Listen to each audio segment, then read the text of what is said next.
Pets can both be unpredictable, and sometimes the two do not mix. And with the start of summer, more kids will likely be out, likely running into dogs, and there's always a danger that they could be bitten. KOIN News 6 reporter Casey Montoya is live at Jurgens Park in Tualatin with a look at this problem. Hey, Casey. Good morning, Mike and Jenny. Well, it is. The weather is nicer. Kids are going to be out of school, and there's going to be more chance for interactions between people and children and dogs, and that means an increased chance for a dog bite. Now, we're going to show you exactly what we're talking about here when it comes to dogs that get a little aggressive. You see, you think a dog is nice and cute and sweet, and then they turn out to be vicious like that. 4.7 million people bitten every year, but big dogs and little dogs. And I have Al Holzer from Barkbusters with me this morning to talk about the numbers. It's something that you hear about, but usually with the mailman, but it's a bigger problem than that. Good morning. It is a very big problem. Almost 5 million people, as you said, bitten by dogs. 800,000 people need medical treatment every year. About half of the bites are with children, and more than half usually occur in the owner's home, okay?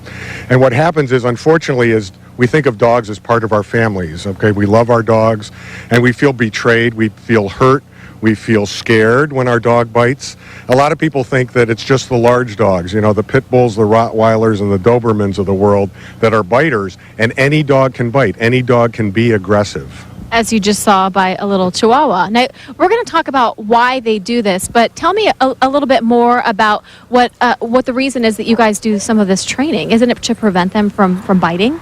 Yeah, a lot of people that call us, their dog has bitten them.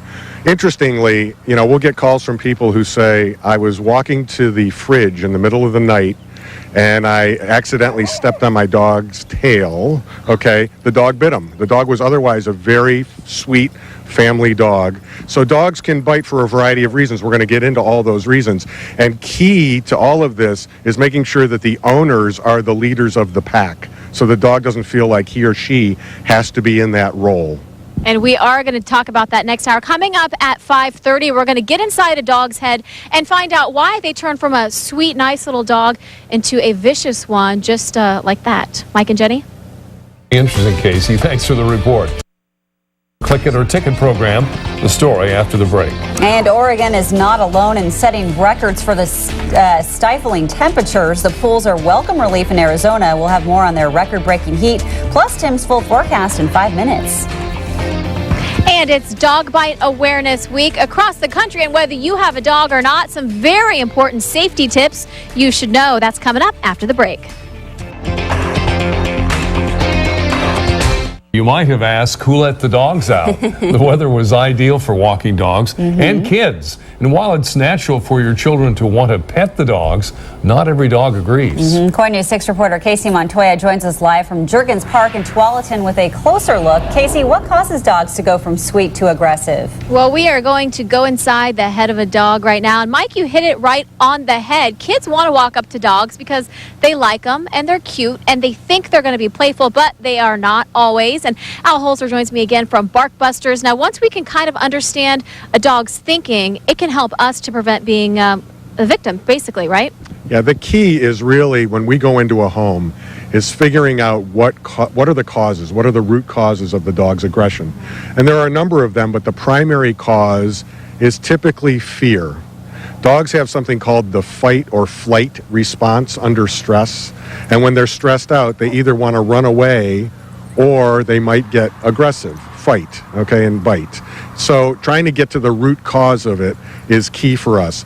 Number one is usually fear predominantly, but another key factor is what's called dominance. If a dog thinks that it is the pack leader, okay, if the dog thinks he or she is running the show in the house, then a lot of times the dogs will have some dominant aggression.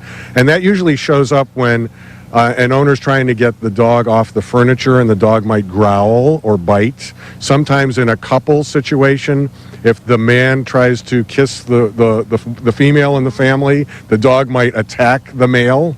Okay, we've seen that. So there are a lot of reasons for dog aggression. Some of the other reasons include possessiveness, territoriality. Sometimes when dogs are in pain, they can be aggressive. So if a dog gets hurt, it's really important to be careful because a lot of times the dog will bite when the dog is hurt. So there are a number of reasons why dogs have aggressive behavior. Now, we're not going to be able to prevent kids from wanting to ever walk up to pet a dog because they think they're cute or look sweet. And coming up in the 6 o'clock hour, we're going to show you the right way and the wrong way to approach a dog if you want to go up to them. Mike and Jenny? Casey, how should we act if an unfamiliar dog approaches us? Well, we are going to show you how to approach a dog right now. You know, a lot of times your kids are at parks and they see dogs and they want to run up to them to pet them because they look nice. Just like Raleigh here, looks so nice and friendly. I just want to go pet him. But Al, you say it's not always a good idea. That's true. I mean, you really need to be thinking about the dog and the owner. Does the owner have control over the dog? Okay. When you're first approaching a dog and an owner, one of the things you want to do is you want to ask the owner's permission. You want to make sure that the owner's, you ask the permission. Is the dog friendly? Can I pet the dog? Okay, if the owner says the dog is friendly and you can pet the dog, you still need to be careful. Okay? And these are things that we need to teach our kids too, right? Very, very important to teach your children this, okay? And so if your child and you are approaching a dog and the owner says the dog is friendly and it's okay to pet the dog, you want to make sure, number one, that you're not hovering over the dog, okay? Mm-hmm. Leaning over the dog can give the dog fear, okay? And as we talked earlier, fear can cause aggression. You don't want to stare at the dog. Okay. Okay, staring at the dog is a challenge to a dog, okay? So you don't want to stare at the dog. Let's have you walk up and show us the right way to approach Raleigh here. So with Raleigh, Dick, is it okay if we pet Raleigh? Yes. Good. Raleigh's a sweet dog. So I'm not going to stare at Raleigh, and I see Raleigh is acting relaxed, so his tail is wagging, okay? Tail wagging is not always a sign of relaxation. Right. So a loose tail wagging is fine. I'd approach Raleigh from the side and just pet him on the side, okay? At first. I wouldn't come in and pet him on the head, Right. okay, which is going to be seen by a dog as a threat. So I want to pet him on the side and say, sweet boy, oh, you're such a sweet dog, Raleigh. And I think he likes it, Al. And I think he does like it. But Okay. you really want to be smart about how you approach a strange Don't dog. go for the head and always ask. Correct. Okay, well, coming up in the next half hour, what happens if Raleigh or another dog comes up to you unexpectedly? We're going to show you how to react, and we're going to put all these tips on our website, coin.com. Mike and Jenny? Rocky, our dog, freaks out, completely spazzes. KOIN News 6 reporter Casey Montoya is live in Tualatin. Casey, what do dog owners need to know to have their pet get along with other dogs? Well, I have one of those crazy dogs too. Now, what we're talking about right now is I'm going to show you what you do if a strange dog happens to approach you. There is something that you can do to kind of prevent getting hurt, right, Al? Show me, you told me earlier how to stand. Yeah, what we're going to do is we're going to take a look at Raleigh, who is certainly a sweet dog. But if a strange dog came running up at me, or I had a child with me, or just in a child, your first instinct is to run away, turn around and run. Don't do that. Don't run. Now, stand still. Face the dog and stand still. You might want to put your hands in front of you to just cover your vital areas, okay? And what you want to do is not give the dog eye contact. Okay. You want to be uninteresting. Okay. Dogs will usually run up to you and scent you. They see the world through their noses, okay? Their noses are very powerful. So they might scent you, they might even butt you with their nose. Stand still. 99% of the time, the dog will leave you alone and run away.